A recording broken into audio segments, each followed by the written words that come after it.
noté effectivement l'ambition des orientations de ce PPI des lycées. Je crois que fondamentalement, les enjeux de l'heure liés à la transition écologique, à la transition énergétique, ont été, il me semble, bien comprises et bien mises en valeur par les équipes ainsi que par le vice-président Nambrini. Donc notre groupe, évidemment, note cette bonne initiative. C'est un plan ambitieux. Toutefois, quelques points d'amélioration, de réserve, puisque le vice-président Nambrini tout à l'heure l'a indiqué, que nous n'allons pas nous contenter de cela. Il y a des points d'amélioration sur lesquels nous souhaitons apporter votre attention. D'abord, sur la question de la végétalisation des lycées.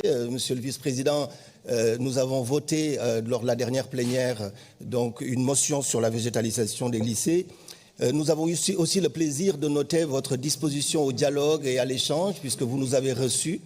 Et sur la végétalisation des lycées, vous vous êtes engagé à travailler avec nous à un comité de suivi sur la réalisation de cet objectif fondamental dans le contexte dans lequel on est. Nous notons également, toujours dans le bon sens, la rénovation des lycées, qui s'inscrit véritablement dans une perspective de réduction des émissions de gaz à effet de serre et puis aussi à la consommation énergétique.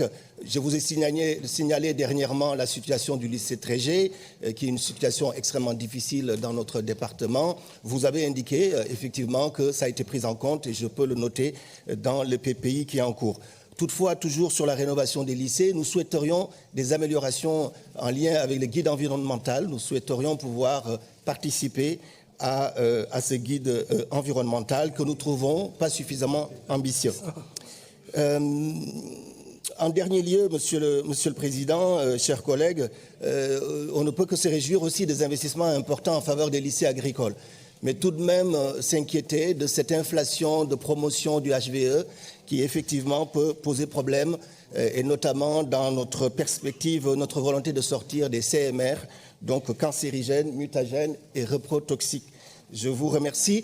Notre groupe donc conditionne bien évidemment le vote de ce plan à l'amendement que ma collègue Katia Bourdin va vous exprimer tout à l'heure. Merci de votre attention.